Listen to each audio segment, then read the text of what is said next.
نحمدہ ونصلی علی رسول الکریم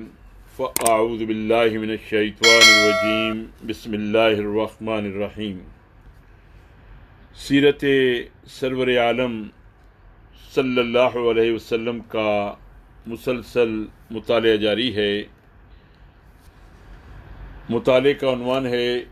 مسئلہ شفاعت کے مختلف پہلو۔ مسئلہ شفاعت کے مختلف پہلو۔ نبوت کی حقیقت سے مسئلہ شفاعت کا گہرا تعلق دو وجہوں سے ہے۔ ایک اس وجہ سے کہ نبی اکرم صلی اللہ علیہ وسلم اور دوسرے انبیاء علیہم السلام کی دعوت کے منکرین و مخالفین نے یہ کہہ کر عقیدہ شفاعت کو اپنی ڈھال بنایا ہے کہ ہم جن بزرگوں کی اولاد ہیں اور جن بڑے بڑے دیوی دیوتاؤں کی عبادت کر کے ان کو خوش رکھتے ہیں وہ اللہ کی بارگاہ میں ہمارے سفارشی ہیں، اور ان کی سفارش کی وجہ سے ہم اللہ کے چہیتے اور لاڈلے ہیں، سو ہمیں ہمارے اعمال کی وجہ سے خدا کے غضب اور عذاب سے ڈرنا بے معنی ہے۔ قرآن نے اس تصور شفاعت کا سختی سے توڑ کیا ہے۔ دوسرے اس وجہ سے کہ قیامت میں انبیاء اور طبعاً جزوی طور پر صلحاء کا اپنے ایسے پیروکاروں کے لیے شفاعت کرنا ثابت ہے جو مجموعی طور پر مرضیات الہی کے مطابق اچھی زندگی گزارتے ہوئے بعض لغزشوں سے دوچار ہو گئے ہوں، یا ان سے گناہوں کا صدور بھی ہوتا رہا ہو اور وہ بار بار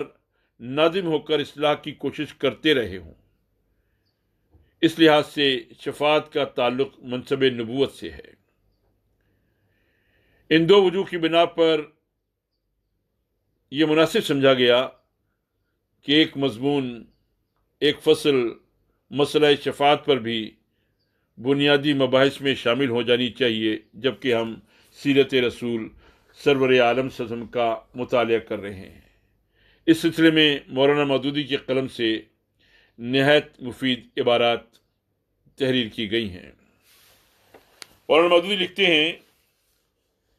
شفاعت کے مسئلے کو قرآن مجید میں بکثرت مقامات پر اتنی وضاحت کے ساتھ بیان کر دیا گیا ہے کہ کسی شخص کو یہ جاننے میں کوئی مشکل پیش نہیں آ سکتی کہ شفاعت کون کر سکتا ہے اور کون نہیں کر سکتا، کس حالت میں کی جا سکتی ہے اور کس حالت میں نہیں کی جا سکتی، کس کے لیے کی جا سکتی ہے اور کس کے لیے نہیں کی جا سکتی، اور کس کے حق میں نافع ہے اور کس کے حق میں نافع نہیں ہے۔ دنیا میں چونکہ لوگوں کی گمراہی کے بڑے اسباب میں سے ایک سبب شفاعت کے بارے میں غلط عقائد بھی ہیں، اس لیے قرآن نے اس مسئلے کو اتنا کھول کر بیان کر دیا ہے کہ اس میں کسی اشتباہ کی گنجائش باقی نہیں چھوڑی۔ مثلا سورہ بقرہ کی آیت نمبر 255 یعنی آیت الکرسی میں ارشاد ہوا، لَهُ مَا فِي السَّمَاوَاتِ وَمَا فِي الْأَرْضِ مَنْ ذَا الَّذِي يَشْفَعُ عِنْدَهُ إِلَّا بِإِذْنِهِ يَعْلَمُ مَا بَيْنَ أَيْدِيهِمْ وَمَا خَلْفَهُمْ وَلَا يُحِيطُونَ بِشَيْءٍ مِّنْ عِلْمِهِ إِلَّا بِمَا شَاءَ۔ آسمانوں اور زمین میں جو کچھ ہے اسی کا ہے۔ کون ہے جو اللہ کی جناب میں اس کی اجازت کے بغیر سفارش کر سکے؟ جو کچھ بندوں کے سامنے ہے اسے بھی وہ جانتا ہے، اور جو کچھ ان سے اوجھل ہے اس سے بھی وہ واقف ہے، اور اس کی معلومات میں سے کوئی چیز ان کی گرفت ادراک میں نہیں آ سکتی الا یہ کہ کسی چیز کا علم وہ خود ہی ان کو دینا چاہے۔ پہلے حصے میں ان مشرکین کے خیالات کا ابطال کیا گیا ہے جو بزرگ انسانوں یا فرشتوں یا دوسری ہستیوں کے متعلق یہ گمان رکھتے ہیں کہ خدا کے ہاں ان کا بڑا زور چلتا ہے، جس بات پر وہ اڑ بیٹھے وہ منوا کر چھوڑتے ہیں، اور جو کام چاہیں خدا سے لے سکتے ہیں۔ انہیں بتایا جا رہا ہے کہ زور چلانا تو درکنار، کوئی بڑے سے بڑا پیغمبر اور کوئی مقرب ترین فرشتہ اس بادشاہ ارض و سما کے دربار میں بلا اجازت زبان تک کھولنے کی جرت نہیں کر سکتا۔ آسمانوں اور زمین میں جو کچھ ہے اسی کا ہے، کون ہے جو اللہ کی جناب میں اس کی اجازت کے بغیر سفارش کر سکے؟ پھر دوسرے حصے میں جو حقیقت بیان کی گئی ہے، اس سے شرک کی بنیادوں پر ایک اور ضرب لگتی ہے۔ پہلے حصے میں اللہ تعالیٰ کی غیر محدود حاکمیت اور اس کے مختلف اختیارات کا تصور پیش کر کے یہ بتایا گیا تھا کہ اس کی حکومت میں نہ تو کوئی بالاستقلال شریک ہے اور نہ کسی کا اس کے ہاں ایسا زور چلتا ہے کہ وہ اپنی سفارشوں سے اس کے فیصلوں پر اثر انداز ہو سکے۔ اب ایک دوسری حیثیت سے یہ بتایا جا رہا ہے کہ کوئی دوسرا اس کے کام میں دخل دے کیسے سکتا ہے، جبکہ کسی دوسرے کے پاس وہ علم ہی نہیں جس سے وہ نظام کائنات اور اس کی مصلحتوں کو سمجھ سکتا ہو۔ انسان ہو یا جن یا فرشتے یا دوسرے مخلوقات، سب کا علم ناقص اور محدود ہے۔ کائنات کی تمام حقیقتوں پر کسی کی نظر بھی محیط نہیں ہے۔ پھر اگر کسی چھوٹے سے چھوٹے جزء میں بھی کسی بندے کی آزادانہ مداخلت یا اٹل سفارش چل سکے تو سارا نظام عالم درہم برہم ہو جائے۔ نظام عالم تو رہا درکنار، بندے تو خود اپنی ذاتی مصلحتوں کو بھی سمجھنے کے اہل نہیں ہیں۔ ان کی مصلحتوں کو بھی خداوند عالم ہی پوری طرح جانتا ہے، اور ان کے لیے اس کے سوا کوئی چارہ نہیں ہے کہ اس خدا کی ہدایت اور رہنمائی پر اعتماد کریں جو علم کا اصل سرچشمہ ہے۔ یعلم ما بین ایدیہم وما خلفہم ولا یحیطون بشیء من علمہ الا بما شاء۔ جو کچھ بندوں کے سامنے اسے بھی وہ جانتا ہے، اور جو کچھ ان سے اوجھل ہے اس سے بھی وہ واقف ہے، اور اس کی معلومات میں سے کوئی چیز ان کی گرفت ادراک میں نہیں آ سکتی الا یہ کہ کسی چیز کا علم وہ خود ہی ان کو دینا چاہے۔ مستحق عذاب لوگوں کے لیے کوئی سفارشی نہیں ہے۔ سورہ انعام کی آیت نمبر 94 میں ارشاد ہے، وَمَا نَرَى مَعَكُمْ شُفَعَاءَكُمُ الَّذِينَ زَعَمْتُمْ أَنَّهُمْ فِيكُمْ شُرَكَاءُ لَقَدْ تَقَطَّعَ بَيْنَكُمْ وَضَلَّ عَنْكُمْ مَا كُنْتُمْ تَزْعُمُونَ۔ اور اب ہم تمہارے ساتھ تمہارے ان سفارشیوں کو بھی نہیں دیکھتے جن کے متعلق تم سمجھتے تھے کہ تمہارے کام بنانے میں ان کا کچھ حصہ ہے۔ تمہارے آپس کے سب رابطے ٹوٹ گئے اور وہ سب تم سے گم ہو گئے جس کا تم زوم رکھتے تھے۔ دوسرے مقام پر سورہ انعام کی آیت نمبر 51 میں اس طرح ارشاد ہوا، وَأَنذِرْ بِهِ الَّذِينَ يَخَافُونَ أَن يُحْشَرُوا إِلَىٰ رَبِّهِمْ لَيْسَ لَهُم مِّن دُونِهِ وَلِيٌّ وَلَا شَفِيعٌ لَعَلَّهُمْ يَتَّقُونَ۔ اے محمد صلی اللہ علیہ وسلم، تم اس علم وحی کے ذریعے سے ان لوگوں کو نصیحت کرو جو اس بات کا خوف رکھتے ہیں کہ اپنے رب کے سامنے کبھی اس حال میں پیش کیے جائیں گے کہ اس کے سوا وہاں کوئی ایسا ذی اقتدار نہ ہوگا جو ان کا حامی و مددگار ہو یا ان کی سفارش کرے، شاید کہ اس نصیحت سے متنبہ ہو کر وہ خدا ترسی کی روش اختیار کر لے۔ مطلب یہ ہے کہ جو لوگ دنیا کی زندگی میں ایسے مدہوش ہیں کہ انہیں نہ موت کی فکر ہے نہ یہ خیال ہے کہ کبھی ہمیں اپنے خدا کو بھی منہ دکھانا ہے، ان پر تو یہ نصیحت ہرگز کارگر نہ ہوگی۔ اسی طرح ان لوگوں پر بھی اس کا کچھ اثر نہ ہوگا جو اس بے بنیاد بھروسے پر جی رہے ہیں کہ دنیا میں ہم جو چاہے کر گزریں، آخرت میں ہمارا بال بیکا تک نہ ہوگا کیونکہ ہم فلاں کے دامن گرفتہ ہیں، یا فلاں ہماری سفارش کر دے گا، یا فلاں ہمارے لیے کفارہ بن چکا ہے۔ سورہ اعراف میں آیت نمبر 53 میں ارشاد ہے، فَهَلْ لَنَا مِن شُفَعَاءَ فَيَشْفَعُوا لَنَا أَوْ نُرَدُّ فَنَعْمَلَ غَيْرَ الَّذِي كُنَّا نَعْمَلُ۔ آخرت میں یہ لوگ کہیں گے، پھر کیا اب ہمیں کچھ سفارشی ملیں گے جو ہمارے حق میں سفارش کریں، یا ہمیں دوبارہ واپس ہی بھیج دیا جائے تاکہ جو کچھ ہم پہلے کرتے تھے اس کے بجائے اب دوسرے طریقے پر کام کر کے دکھائیں۔ سورہ یونس میں اللہ تعالیٰ فرماتا ہے آیت نمبر 3 میں، ما من شفیع الا من بعد اذنہ ذالکم اللہ ربکم فاعبدوہ افلا تذکرون۔ کوئی شفاعت یعنی سفارش کرنے والا نہیں ہے الا یہ کہ اس کی اجازت کے بعد شفاعت کرے۔ یہی اللہ تمہارا رب ہے، لہذا تم اسی کی عبادت کرو، پھر کیا تم ہوش میں نہ ہوگے؟ افلا تذکرون۔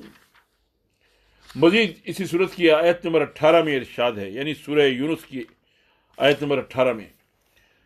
وَيَعْبُدُونَ مِن دُونِ اللَّهِ مَا لَا يَضُرُّهُمْ وَلَا يَنفَعُهُمْ وَيَقُولُونَ هَؤُلَاءِ شُفَعَاؤُنَا عِندَ اللَّهِ قُلْ أَتُنَبِّئُونَ اللَّهَ بِمَا لَا يَعْلَمُ فِي السَّمَاوَاتِ وَلَا فِي الْأَرْضِ سُبْحَانَهُ وَتَعَالَى عَمَّا يُشْرِكُونَ۔ یہ لوگ اللہ کے سوا ان کی پرستش کر رہے ہیں جو ان کو نہ نقصان پہنچا سکتے ہیں نہ نفع، اور کہتے یہ ہیں کہ اللہ کے ہاں ہماری سفارشی ہیں، کہ اللہ کے ہاں یہ ہمارے سفارشی ہیں۔ اے محمد صلی اللہ علیہ وسلم ان سے کہو، کیا تم اللہ کو اس بات کی خبر دیتے ہو جسے وہ نہ آسمانوں میں جانتا ہے نہ زمین میں؟ پاک ہے وہ اور بالا و برتر ہے اس شرک سے جو یہ لوگ کرتے ہیں۔ کسی چیز کا اللہ کے علم میں نہ ہونا یہ معنی رکھتا ہے کہ وہ سرے سے موجود ہی نہیں ہے، اس لیے کہ سب کچھ جو موجود ہے اللہ کے علم میں ہے۔ پس سفارشیوں کے معدوم ہونے کے لیے یہ ایک نہایت لطیف انداز بیان ہے کہ اللہ تعالیٰ تو جانتا نہیں ہے کہ زمین یا آسمان میں کوئی اس کے حضور تمہاری سفارش کرنے والا ہے، پھر یہ تم کن سفارشیوں کی اس کو خبر دے رہے ہو؟ سورہ مومن کی آیت نمبر 18 میں ارشاد ہے، مَا لِلظَّالِمِينَ مِنْ حَمِيمٍ وَلَا شَفِيعٍ يُطَاعُ۔ ظالموں کا نہ کوئی مشفق دوست ہوگا اور نہ کوئی شفیع جس کی بات مانی جائے۔ یہ بات برسبیل تنزل کفار کے عقیدہ شفاعت کی تردید کرتے ہوئے فرمائی گئی ہے۔ حقیقت میں تو وہاں ظالموں کا کوئی شفیع سرے سے ہوگا ہی نہیں، کیونکہ شفاعت کی اجازت اگر مل بھی سکتی ہے تو اللہ کے نیک بندوں کو مل سکتی ہے، اور اللہ کے نیک بندے کبھی کافروں اور مشرکوں اور فساق و فجار کے دوست نہیں ہو سکتے کہ وہ انہیں بچانے کے لیے سفارش کا خیال بھی کریں۔ لیکن چونکہ کفار و مشرکین اور گمراہ لوگوں کا بالعموم یہ عقیدہ رہا ہے اور آج بھی ہے کہ ہم جن بزرگوں کے دامن گرفتہ ہیں وہ کبھی ہمیں دوزخ میں نہ جانے دیں گے، بلکہ اڑ کر کھڑے ہو جائیں گے اور بخشوا کر ہی چھوڑیں گے۔ اس لیے فرمایا گیا کہ وہاں ایسا شفیع کوئی بھی نہ ہوگا جس کی بات مانی جائے اور جس کی سفارش اللہ کو لازماً قبول ہی کرنا پڑے۔ سفارش کے لیے پروانہ اذن ضروری ہے۔ اللہ کے اذن کے بغیر کوئی سفارش نہیں کر سکے گا۔ سورہ مریم میں ارشاد ہے آیت نمبر 87 میں، لا یملکون الشفاعۃ الا من اتخذ عند الرحمن عہدا۔ اس وقت لوگ کوئی سفارش لانے پر قادر نہ ہوں گے بجز اس کے جس نے رحمان کے حضور سے پروانہ حاصل کر لیا ہو۔ ایک مطلب تو اس کا یہ ہے کہ سفارش اسی کے حق میں ہوگی جس نے پروانہ حاصل کیا ہو، اور دوسرا مطلب یہ ہے کہ وہی سفارش کر سکے گا جسے پروانہ ملا ہو۔ آیت کے الفاظ ایسے ہیں جو دونوں پہلوؤں پر یکساں روشنی ڈالتے ہیں۔ لا یملکون الشفاعۃ الا من اتخذ عند الرحمن عہدا۔ یہ بات کہ سفارش صرف اسی کے حق میں ہو سکے گی جس نے رحمان سے پروانہ حاصل کر لیا ہو، اس کا مطلب یہ ہے کہ جس نے دنیا میں ایمان لا کر اور خدا سے کچھ تعلق جوڑ کر اپنے آپ کو خدا کے عفو و درگزر کا مستحق بنا لیا ہو، اسی کے حق میں سفارش کا امکان ہے۔ اور یہ بات کہ سفارش وہی کر سکے گا جس کو پروانہ ملا ہو، اس کا مطلب یہ ہے کہ لوگوں نے جن جن کو اپنا شفیع اور سفارش بھی سمجھ لیا ہے وہ سفارشیں کرنے کے مجاز نہ ہوں گے، بلکہ خدا خود جس کو اجازت دے گا وہی شفاعت کے لیے زبان کھول سکے گا۔ اس فقرے کا منشا یہ ہے کہ شفاعت خدا کے قانون جزا و سزا اور رضا اور ضابطۂ مغفرت کے تحت آتی ہے، اور شفاعت سے بہرہور ہونے کے لیے ضروری ہے کہ بندہ خدا کے سامنے عفو و درگزر کا مستحق بن کے پیش ہو۔ مثلا خدا کے قانون مغفرت کا ایک کلیہ اصول توبہ میں بیان ہوا ہے کہ توبہ ان لوگوں کے لیے نہیں ہے جو اطمینان سے ساری عمر گناہ در گناہ کے چکر میں پڑے گزار دیں، بلکہ توبہ صرف ایسے لوگوں کے لیے ہے جو گناہ سرزد ہو جانے پر پشیمان ہوں، بلکہ فوری طور پر من قریب پشیمان ہو جائیں، توبہ کریں اور ترک گناہ کر کے اپنی اصلاح کے لیے کوشاں ہوں۔ ظاہر بات ہے کہ شفاعت کا استحقاق انہی بندوں کو حاصل ہو سکتا ہے جو کلیہ توبہ کا صحیح تقاضا پورا کرتے ہوں۔ اسی طرح دوسرے موقع پر استحقاق مغفرت پانے والوں کے لیے تعریف بیان کی گئی ہے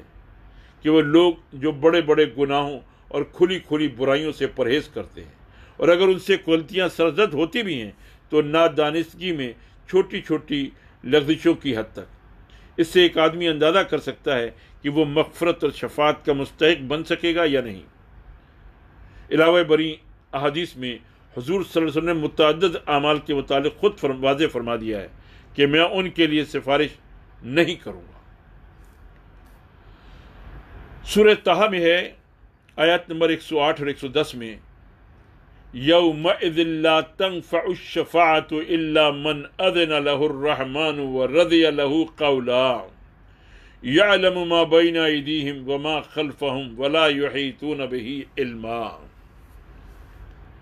اس وقت شفاعت کارگر نہ ہوگی الا یہ کہ کسی کو رحمان اس کی اجازت دے اور اس کی بات سننا پسند کرے۔ وہ لوگوں کا اگلا پچھلا سب حال جانتا ہے، دوسروں کو اس کا پورا علم نہیں ہے۔ پہلی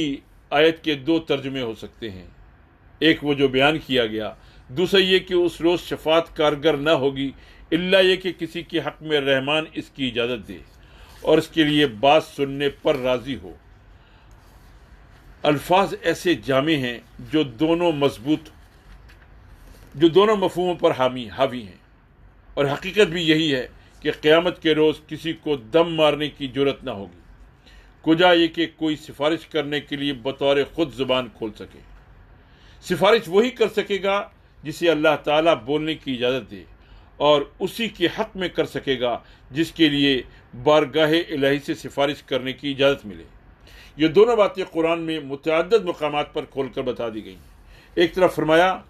من ذا الذی یشفع عندہ الا باذنہ، کون ہے جو اس کی اجازت کے بغیر اس کے حضور سفارش کر سکے، سورہ بقرہ کی آیت نمبر 255 میں۔ اور پھر اور یوم یقوم الروح والملائکۃ صفا لا یتکلمون الا من اذن له الرحمن وقال صوابا، سورہ نبا کی آیت نمبر 38 میں ارشاد ہے وہ دن جب کہ روح اور ملائکہ سب صف بستہ کھڑے ہوں گے، ذرا بات نہ کریں گے، صرف وہی بول سکے گا جسے رحمان اجازت دے اور جو ٹھیک بات کہے۔ دوسری طرف ارشاد ہوا وَلَا يَشْفَعُونَ إِلَّا لِمَنِ ارْتَضَىٰ وَهُمْ مِنْ خَشْيَتِهِ مُشْفِقُونَ، وہ کسی کی سفارش نہیں کرتے بجز اس شخص کے جس کی حق میں سفارش سننے پر رحمان راضی ہو اور وہ اس کے خوف سے ڈرتے رہتے ہیں۔ یہ بات سورہ انبیاء کی آیت نمبر 28 میں بیان کی گئی، اور سورہ نجم کی آیت نمبر 26 میں ارشاد ہے کم من ملک فی السماوات لا تغنی شفاعتهم شیئا الا من بعد ان یأذن اللہ لمن یشاء ویرضی،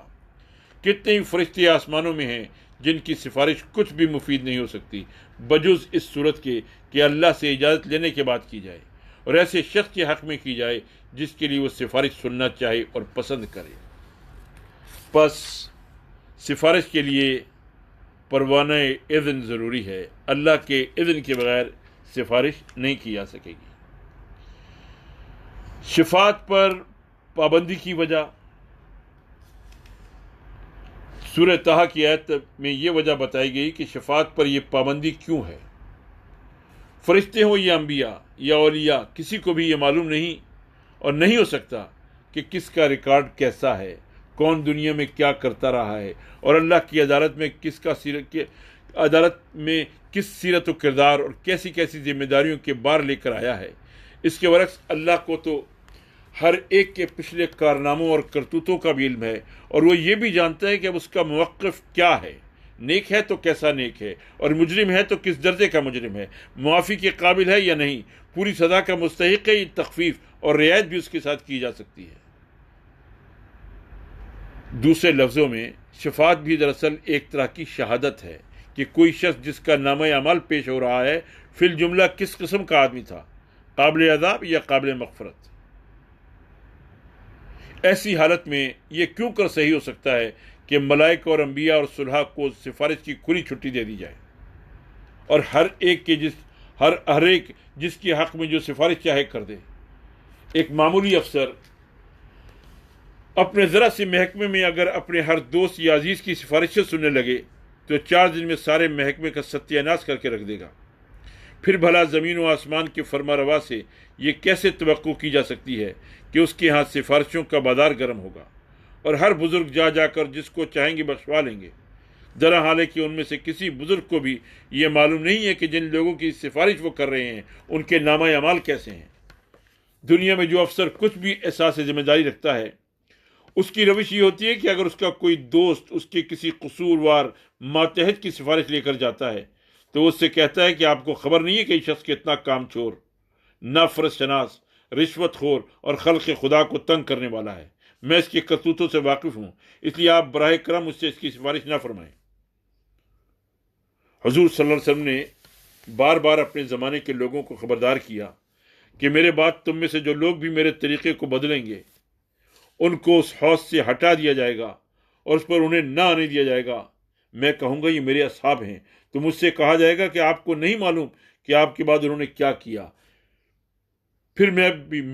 بھی ان کو دفع کروں گا اور کہوں گا کہ دور رہو۔ یہ مضمون بھی بکثرت روایات میں بیان ہوا ہے۔ اس چھوٹی سی مثال پر قیاس کر کے اندازہ کیا جا سکتا ہے کہ اس آیت میں شفاعت کے متعلق جو قاعدہ بیان کیا گیا ہے وہ کس قدر صحیح، معقول اور مبنی بر انصاف ہے۔ خدا کے ہاں شفاعت کا دروازہ بند نہ ہوگا۔ نیک بندے جو دنیا میں خلق خدا کے ساتھ ہمدردی کا برتاؤ کرنے کے عادی تھے، انہیں آخرت میں بھی ہمدردی کا حق ادا کرنے کا موقع دیا جائے گا، لیکن وہ سفارش کرنے سے پہلے اجازت طلب کریں گے، اور جس کے حق میں اللہ تعالیٰ انہیں بولنے کی اجازت دے گا صرف اسی کے حق میں وہ سفارش کر سکیں گے۔ پھر سفارش کے لیے بھی شرط یہ ہوگی کہ وہ مناسب اور مبنی برحق ہو، جیسا کہ وقال ثوابا، اور بات ٹھیک کہے کا ارشاد ربانی صاف بتا رہا ہے۔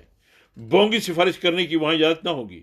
کہ ایک شخص دنیا میں سینکڑوں ہزاروں بندگان خدا کے حقوق مار آیا ہو اور کوئی بزرگ اٹھ کر سفارش کر دیں کہ حضور اسے انعام سے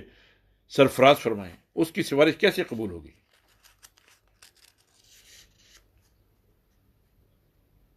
سورہ نبا میں ارشاد ہے، یوم یقوم الروح والملائکۃ صفا لا یتکلمون الا من اذن له الرحمن وقال صوابا۔ جس روز روح اور ملائکہ صف بستہ کھڑے ہوں گے، کوئی نہ بولے گا سوائے اس کے جسے رحمان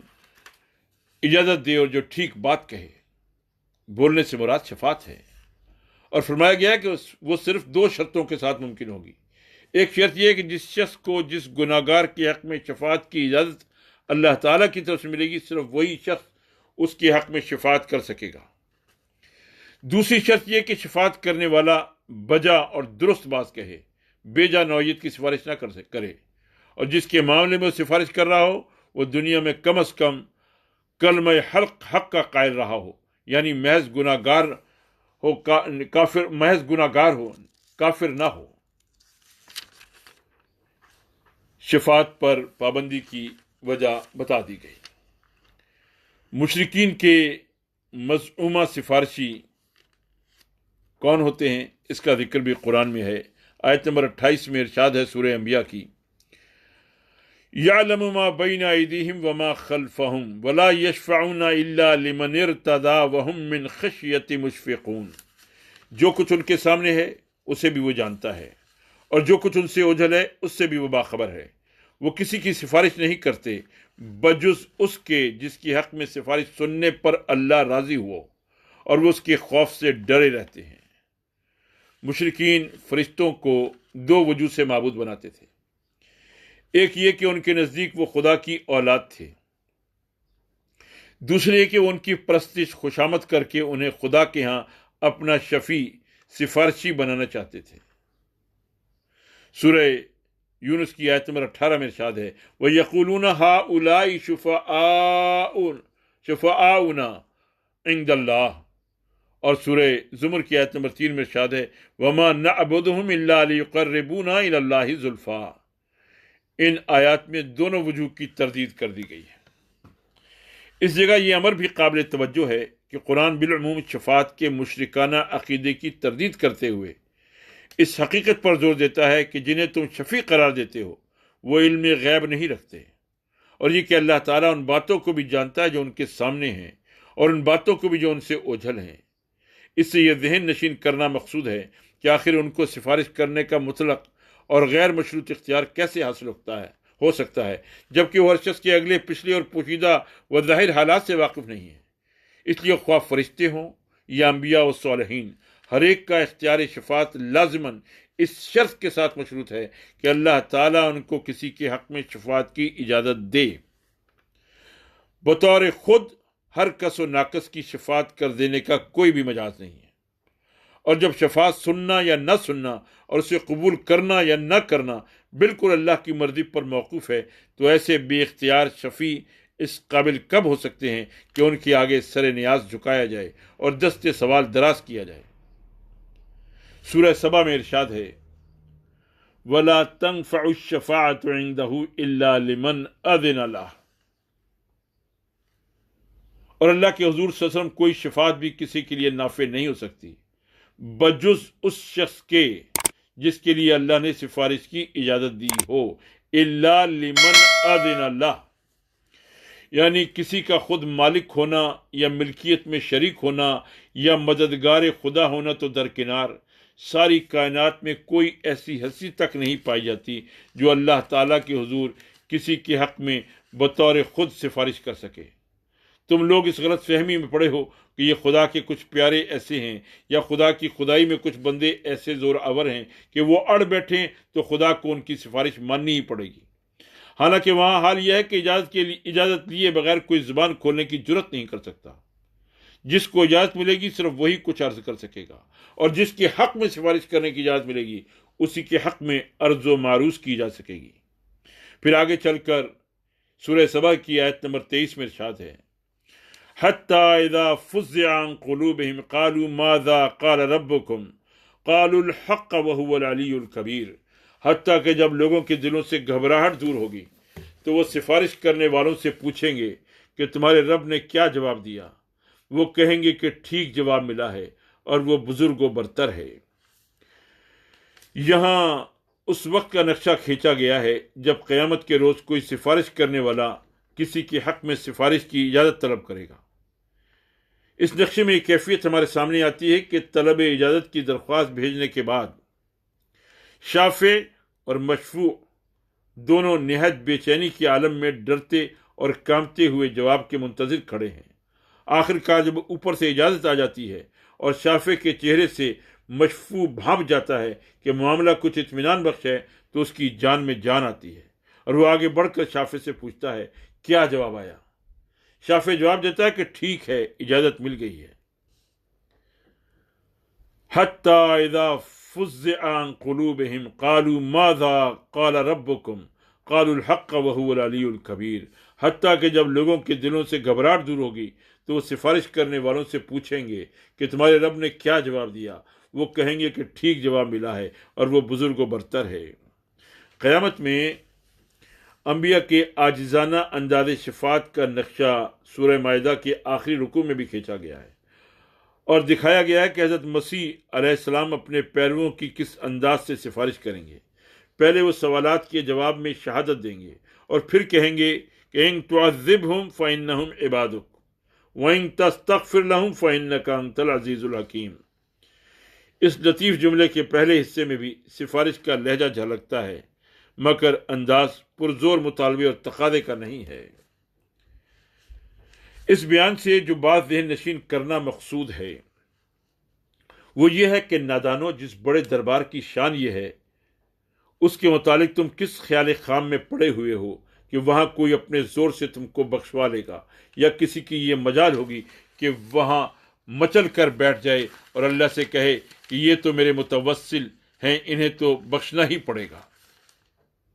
سورہ دخان میں آیت نمبر 41 اور 42 میں ارشاد ہے یوم لا یغنی مولا عن مولا شیئا ولا هم ینصرون الا من رحم اللہ انہ هو العزیز الرحیم۔ وہ دن جب کوئی عزیز قریب اپنے کسی عزیز قریب کے کچھ بھی کام نہ آئے گا اور نہ کہیں سے انہیں کوئی مدد پہنچے گی سوائے اس کے کہ اللہ ہی کسی پر رحم کرے، وہ زبردست اور رحیم ہے۔ ان فقروں میں بتایا گیا ہے کہ فیصلے کے دن جو عدالت قائم ہوگی اس کا کیا رنگ ہوگا، کس کی مدد یا حمایت وہاں کسی مجرم کو نہ چھڑا سکے گی، نہ اس کی سزا کم ہی کرا سکے گی۔ کلی اختیارات اس حاکم حقیقی کے ہاتھ میں ہوں گے جس کے فیصلے کو نافذ ہونے سے کوئی طاقت روک نہیں سکتی،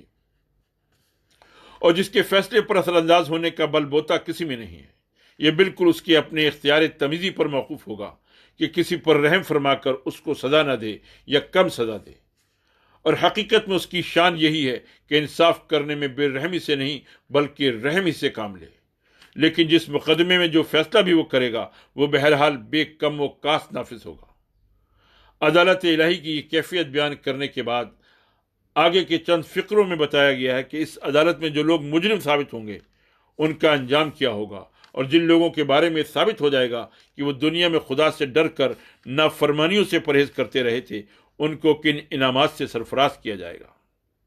فرمایا وہ دن جب کوئی عزیز قریب اپنے کسی عزیز قریب کے کچھ کام بھی نہ آئے گا، اور نہیں کہیں سے انہیں کوئی مدد پہنچے گی سوائے اس کے کہ اللہ ہی کسی پر رحم کرے، اور وہ زبردست اور رحیم ہے۔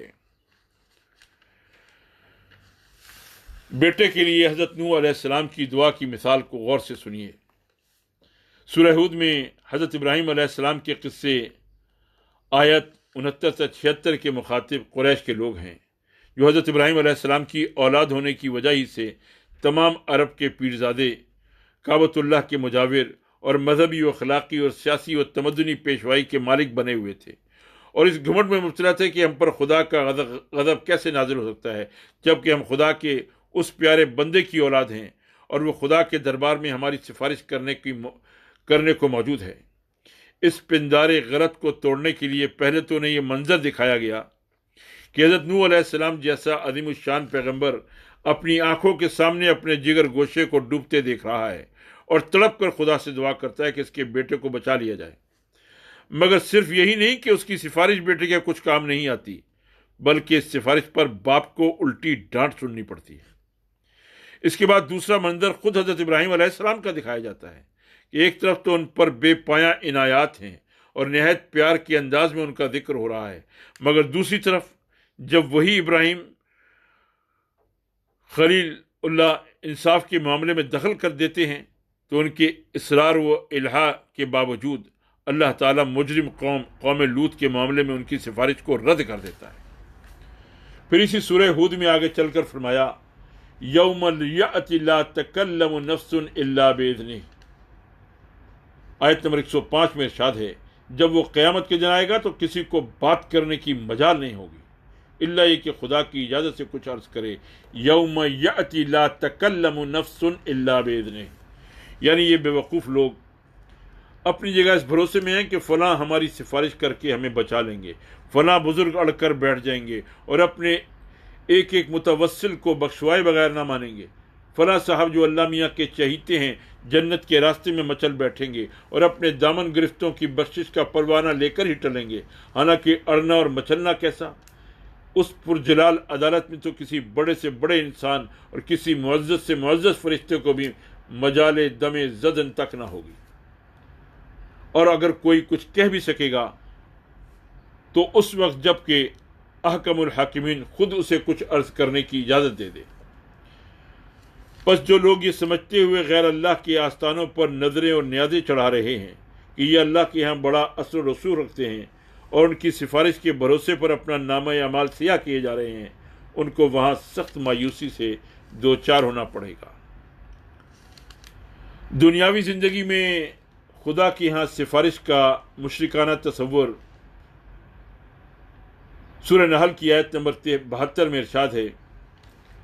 أَفَبِالْبَاطِلِ يُؤْمِنُونَ وَبِنِعْمَةِ اللَّهِ هُمْ يَكْفُرُونَ، پھر کیا یہ لوگ سب کچھ دیکھتے اور جانتے ہوئے بھی باطل کو مانتے ہیں اور اللہ کے احسان کا انکار کرتے ہیں؟ اگرچہ مشرکین مکہ اس بات سے انکار نہیں کرتے تھے کہ ساری نعمتیں اللہ کی دی ہوئی ہیں اور ان نعمتوں پر اللہ کا احسان ماننے سے بھی انہیں انکار نہ تھا، لیکن جو غلطی وہ کرتے تھے وہ یہ تھی کہ ان نعمتوں پر اللہ کا شکریہ ادا کرنے کے ساتھ ساتھ وہ ان بہت سی ہستیوں کا شکریہ بھی زبان اور عمل سے ادا کرتے تھے جن کو انہوں نے بلا کسی ثبوت اور بلا کسی سند کے اس نعمت بخشی میں دخیل اور حصے دار ٹھہرا رکھا تھا۔ اسی چیز کو قرآن اللہ کے احسان کا انکار قرار دیتا ہے۔ قرآن میں یہ بات بطور ایک قاعدہ کلیہ کے پیش کی گئی ہے کہ محسن کے احسان کا شکریہ غیر محسن کو ادا کرنا دراصل محسن کے احسان کا انکار کرنا ہے۔ کلیہ کیا ہے کہ محسن کے احسان کا شکریہ غیر محسن کو ادا کرنا دراصل محسن کے احسان کا انکار کرنا ہے۔ اسی طرح قرآن یہ بات بھی اصول کے طور پر بیان کرتا ہے کہ محسن کے متعلق بغیر کسی دلیل اور ثبوت کے یہ گمان کر لینا کہ اس نے خود اپنے فضل و کرم سے یہ احسان نہیں کیا ہے بلکہ فلاں شخص کے طفیل یا فلاں کی رعایت سے یا فلاں کی سفارش سے یا فلاں کی مداخلت سے کیا ہے، یہ بھی دراصل اس کے احسان کا انکار ہی ہے۔ یہ دونوں اصولی باتیں سراسر انصاف اور عقل عام کے مطابق ہیں۔ ہر شخص خود اس کی معقولیت سمجھ سکتا ہے۔ فرض کیجیے کہ آپ ایک حاجت مند آدمی پر رحم کھا کر اس کی مدد کرتے ہیں اور وہ اسی وقت اٹھ کر آپ کے سامنے ایک دوسرے آدمی کا شکریہ ادا کر دیتا ہے جس کا اس امداد میں کوئی دخل نہ تھا۔ آپ چاہے اپنی فراخ دلی کی بنا پر اس کی اس بےہودگی کو نظر انداز کر دیں اور آئندہ بھی اپنی امداد کا سلسلہ جاری رکھیں، مگر اپنے دل میں یہ ضرور سمجھیں گے کہ یہ ایک نہایت بدتمیز اور احسان فراموش آدمی ہے۔ پھر اگر دریافت کرنے پر آپ کو معلوم ہو کہ اس شخص نے یہ حرکت اس خیال کی بنا پر کی تھی کہ آپ نے اس کو جو کچھ بھی مدد کی ہے وہ اپنی نیک دلی اور فیاضی کی وجہ سے نہیں کی بلکہ اس دوسرے شخص کی خاطر کی ہے، ذرا حالانکہ یہ واقعہ نہ تھا، تو آپ لا محالہ اسے اپنی توہین سمجھیں گے۔ اس کی اس بیہودہ تعویل کا صحیح مطلب آپ کے نزدیک یہ ہوگا کہ وہ آپ سے سخت بدگمان ہے اور آپ کے متعلق یہ رائے رکھتا ہے کہ آپ کوئی رحیم اور شفیق انسان نہیں ہے بلکہ محض ایک دوست نواز یار باش آدمی ہے۔ چند لگے بندے دوستوں کے توسل سے کوئی آئے تو آپ اس کی مدد ان دوستوں کی خاطر کر دیتے ہیں، ورنہ آپ کے ہاتھ سے کسی کو کچھ فیض حاصل نہیں ہو سکتا۔ سورہ نحل ہی میں دوسرے مقام پر ارشاد ہے، آیت نمبر 83 میں، یعرفون نعمت اللہ ثم ینکرونها واکثرهم الکافرون، یہ اللہ کے احسان کو پہچانتے ہیں پھر اس کا انکار کرتے ہیں اور ان میں بیشتر لوگ ایسے ہیں جو حق ماننے کے لیے تیار نہیں ہیں۔ انکار سے مراد وہی طرز عمل ہے جس کا ابھی ذکر کیا جا چکا۔ کفار مکہ اس بات کے منکر نہ تھے کہ سارے احسانات اللہ نے ان پر کیے ہیں، مگر ان کا عقیدہ یہ تھا کہ اللہ نے یہ احسانات ان کے بزرگوں اور دیوتاؤں کی مداخلت سے کیے ہیں، اور اسی بنا پر وہ ان احسانات کا شکریہ اللہ کے ساتھ بلکہ کچھ اللہ سے بھی بڑھ کر ان متوسط ہستیوں کو ادا کرتے تھے۔ اسی حرکت کو اللہ تعالیٰ انکار نعمت اور احسان فراموشی اور کفران سے تعبیر کرتا ہے۔ سورہ حج میں آیت نمبر 75 اور 76 میں ارشاد باری ہے، اللہ یصطفی من الملائکۃ رسلا ومن الناس ان اللہ سمیع بصیر یعلم ما بین ایدیہم وما خلفہم وإلی اللہ ترجع الامور۔ حقیقت یہ ہے کہ اللہ اپنے فرامین کی ترسیل کے لیے ملائکہ میں سے پیغام رساں منتخب کرتا ہے اور انسانوں میں سے بھی، وہ سمیع اور بصیر ہے۔ اللہ یصطفی من الملائکۃ رسلا ومن الناس ان اللہ سمیع بصیر، اور جو کچھ ان کے سامنے ہے اسے بھی وہ جانتا ہے اور جو کچھ ان سے اوجھل ہے اس سے بھی وہ واقف ہے، اور سارے معاملات اسی کی طرف رجوع ہوتے ہیں۔ یعلم ما بین ایدیہم وما خلفہم وإلی اللہ ترجع الامور، اور سارے معاملات اسی کی طرف رجوع ہوتے ہیں۔ مطلب یہ ہے کہ مشرکین نے مخلوقات میں سے جن جن ہستیوں کو معبود بنایا ہے ان میں افضل ترین مخلوق یا ملائکہ ہیں یا انبیاء، اور ان کی حیثیت بھی اس سے زیادہ کچھ نہیں ہے کہ وہ اللہ کے احکام پہنچانے کا ذریعہ ہیں جن کو اس خدمت کے لیے چن لیا ہے۔ محض یہ فضیلت ان کو خدا یا خدائی میں اللہ کا شریک تو نہیں بنا دیتی، محض یہ فضیلت ان کو خدا یا خدائی میں اللہ کا شریک تو نہیں بنا دیتی۔ رہا یہ فقرہ کہ جو کچھ ان کے سامنے ہے اسے بھی وہ جانتا ہے اور جو کچھ ان سے اوجھل ہے اس سے بھی وہ واقف ہے، تو یہ قرآن مجید میں بالعموم شفاعت کے مشرکانہ عقیدے کی تردید کے لیے آتا ہے۔ لہذا اس مقام پر پچھلے فقرے کے بعد اسے ارشاد فرمانے کا مطلب یہ ہوا کہ ملائکہ اور انبیاء اور صلحاء کو بذات خود حاجت روا اور مشکل کشا سمجھ کر نہ صحیح، اللہ کے سفارشی سمجھ کر بھی اگر تم پوچھتے ہو تو یہ غلط ہے، کیونکہ سب کچھ دیکھنے اور سننے والا تو صرف اللہ تعالیٰ ہے۔ ہر شخص کے ظاہری و مخفی حالات وہی جانتا ہے، دنیا کے کھلے اور چھپے مسالے سے بھی وہی واقف ہے۔ ملائکہ اور انبیاء سمیت کسی مخلوق کو بھی ٹھیک معلوم نہیں ہے کہ کس وقت کیا کرنا مناسب ہے اور کیا مناسب نہیں ہے۔ لہذا اللہ نے اپنے مقرب ترین مخلوق کو بھی یہ حق نہیں دیا ہے کہ وہ اس کے اذن کے بغیر جو سفارش چاہے کر بیٹھیں اور ان کی سفارش قبول ہو جائے۔ سورہ زمر میں آیت نمبر 43 اور 44 میں ارشاد ہے، ام اتخذوا من دون اللہ شفعاء قل اولو كانوا لا يملكون شيئا ولا يعقلون قل للہ الشفاعۃ جمیعا لہ ملک السماوات والارض ثم الیہ ترجعون۔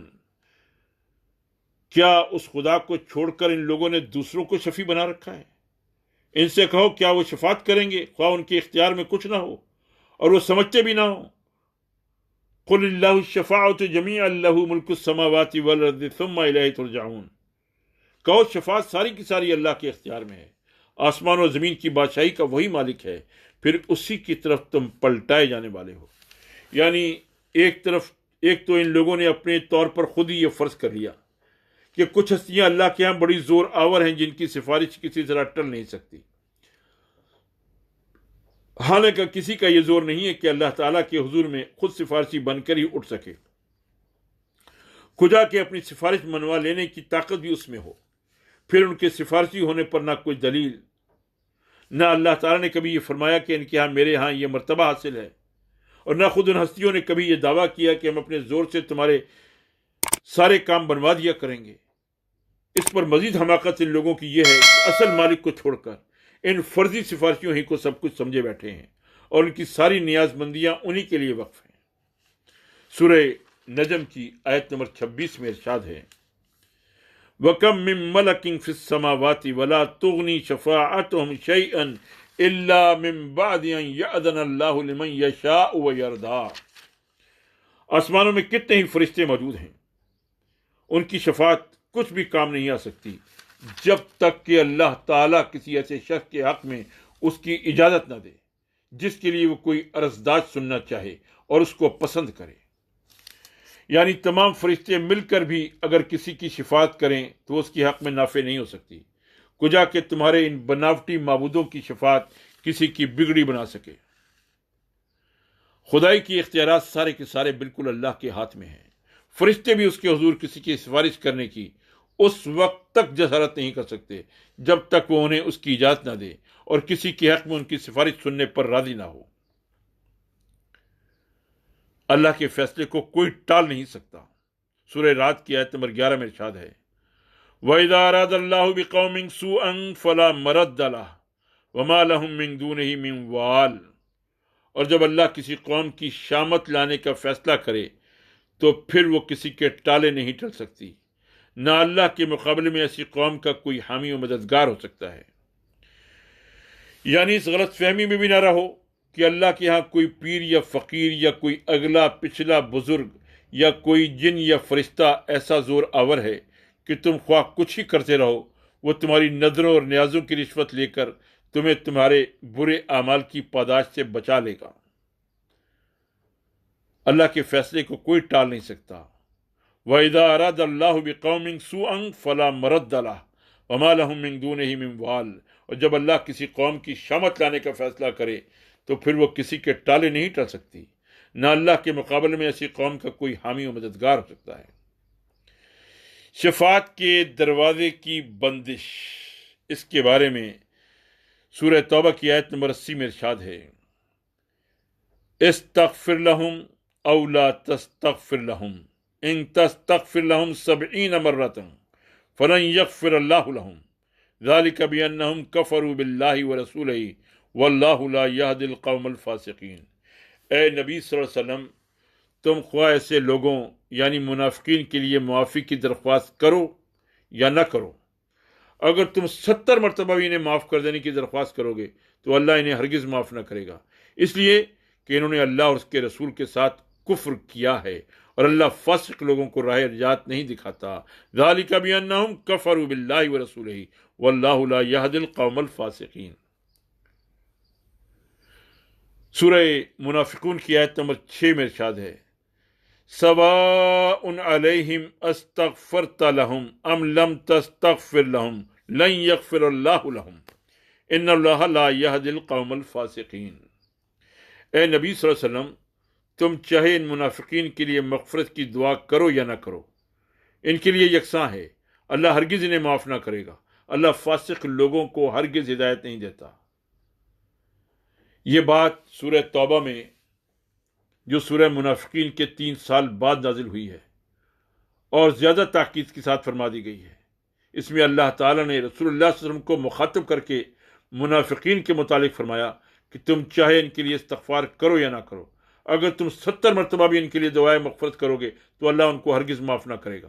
یہ اس لیے کہ انہوں نے اللہ اور اس کے رسول سے کفر کیا ہے، اور اللہ فاسق لوگوں کو ہدایت نہیں دیا کرتا۔ آگے چل کر پھر فرمایا، اگر ان میں سے کوئی مر جائے تو اس کی نماز جنازہ کبھی نہ پڑھنا اور نہ اس کی قبر پر کھڑے ہونا۔ ان لوگوں نے اللہ اور اس کے رسول سے کفر کیا ہے اور یہ فاسق ہونے کی حالت میں مرے ہیں۔ سورہ توبہ کی آیت نمبر 48 میں بیان کیا گیا۔ قرآن کی ان آیات سے اور ایسی ہی بعض دوسری آیات سے ایک اہم حقیقت کی طرف رہنمائی ملتی ہے۔ وہ یہ ہے کہ حضور صلی اللہ علیہ وسلم کی زبان سے یہ واضح کر دیا گیا ہے کہ قیامت میں کیسے لوگوں کے لیے اور کیسے اعمال کے مرتکبین کے لیے کوئی سفارش کارگر نہ ہوگی۔ متعدد احادیث میں اس بارے میں قطعی ہیں۔ اس حقیقت کی روشنی میں شفاعت کے اس مروجہ تصور کی کوئی وقت باقی نہیں رہتی جس سے سرشار ہو کر لوگ دھڑلے سے ترک عبادات کرتے ہیں، احکام دین کی اطاعت سے بے نیاز رہتے ہیں اور ہر من پسند گناہ میں مگن رہتے ہیں۔ اس آیت میں 2 مضمون بیان کیے گئے ہیں۔ ایک یہ کہ دعائے مغفرت صرف ہدایت یافتہ لوگوں ہی کے حق میں مفید ہو سکتی ہے۔ جو شخص ہدایت سے پھر گیا ہو اور جس نے اطاعت کی بجائے فسق و نافرمانی کی راہ اختیار کر لی ہو، اس کے لیے کوئی عام آدمی تو درکنار، خود اللہ کا رسول بھی مغفرت کی دعا کرے تو اسے معاف نہیں کیا جا سکتا۔ دوسری کہ ایسے لوگوں کو ہدایت بخشنا اللہ کا طریقہ نہیں ہے جو اس کی ہدایت کے طالب نہ ہو۔ اگر ایک بندہ خود اللہ تعالیٰ کی ہدایت سے منہ موڑ رہا ہو بلکہ ہدایت کی طرف اسے بلایا جائے تو سر جھٹک کر غرور کے ساتھ اس دعوت کو رد کر دے، تو اللہ کو کیا ضرورت پڑی ہے کہ اس کے پیچھے پیچھے اپنی ہدایت لیے پھرے اور خوشامد کر کے اسے راہ ہدایت پر لائے۔ رسول اللہ صلی اللہ علیہ وسلم بحیثیت شافع روز محشر، اسلامی عقیدہ شفاعت تو قرآن و حدیث کی روح سے یہ ہے کہ قیامت کے روز اللہ تعالیٰ کی عدالت میں شفاعت صرف وہ کر سکے گا جس کو اللہ اجازت دے، اور صرف اسی شخص کے حق میں کر سکے گا جس کے لیے اللہ اجازت دے۔ یومئذ لا تنفع الشفاعت الا من اذن له الرحمن ورضی له قولا